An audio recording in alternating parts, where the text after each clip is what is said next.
Hello, my name is Nick, and welcome to Watch This Now. NOS4A2 is a television series that aired on AMC, but it's now streaming on both Hulu and Shudder. The series is based on a book written by Joe Hill, who is following in Father Stephen King's footsteps by creating these boldly interesting worlds full of colorful characters.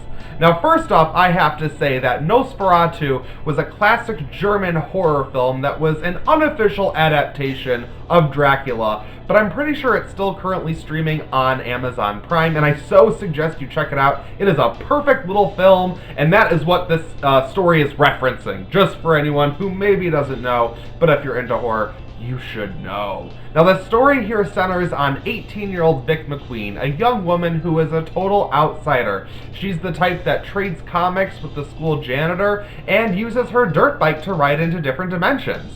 I told you it was gonna get Stephen King-y, because of course this takes place in a small New England town as we follow Vic, who goes through her last year of high school. But she is the source of good in our story, so she's gotta have some evil to go up against, right? That evil comes in the form of Charlie Manx, played superbly by Zachary Quino, who goes from crusty old fart to debonair Dracula. He rides around in this old Rolls Royce and he kidnaps children that he whisks away to his own dimension of his own making called Christmasland, and it's basically the Christmas theme park that you wish existed.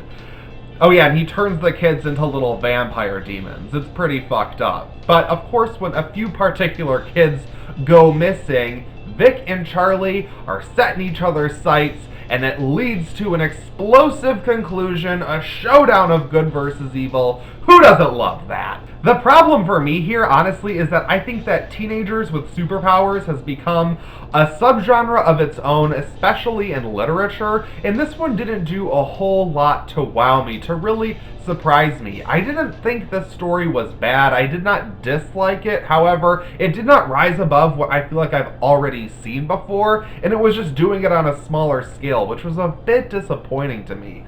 What I did really enjoy, though, was the world that Joe Hill builds here, because I love the abilities that the people do have. Vic ends up meeting another young woman named Maggie who has this bag of Scrabble tiles, and she'll pull out a handful of tiles after asking, I don't know, the bag or whoever or Magic some question, and the tiles will spell out an answer. I liked the way that that was used throughout the season. I really enjoyed that. I thought she was a cool character. I also liked the older woman that Vic ends up meeting in a hospital at one point. They have a really cool episode together. That for me was the high point. I really enjoyed that. Most of the show we focus on Vic's personal life, and normally I would say this is the kind of material that you need to ground those fantasy elements, and normally that is what makes these stories work, the little details that make you connect with these characters.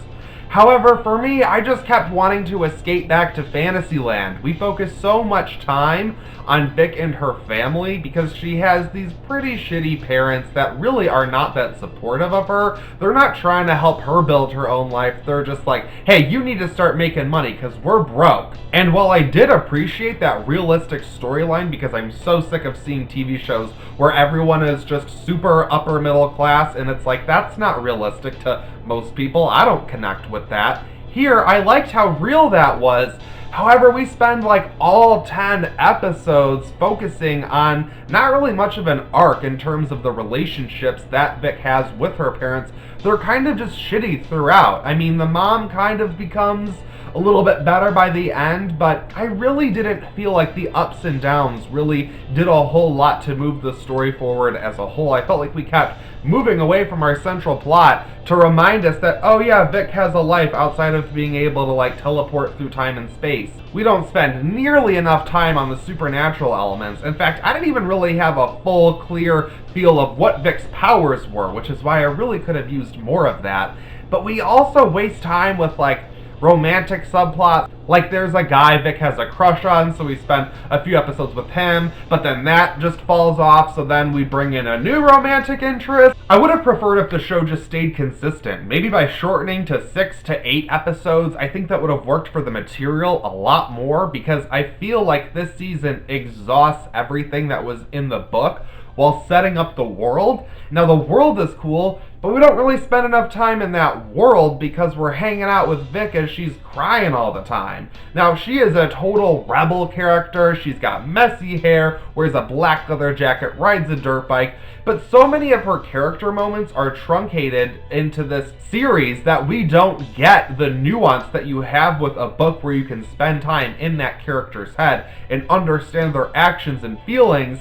As it plays out in the show, she's kind of just crying all the time. She's a strong character with heart and soul, and Ashley Cummings does a great job of bringing this character to life and making her work overall. I just felt like the writing was such a disservice to the character because she seems so strong, yet looks so weak throughout the entire season, and that was really disappointing to me. Charlie Manx is easily the most interesting character in this show, and Zachary Quino does such a great job. I think everything they did for him in terms of the makeup effects and his costumes and that car, everything is so cool and interesting, and I definitely wanted to spend more time in Christmasland. It takes way too long to get there. We don't really also get a full idea of how Charlie works and what he is capable of, which I would have liked to see explored more, because in TV, you only get one shot. You gotta make it work with one season. And to be perfectly honest, I'm not really sure that this is going to get a second season,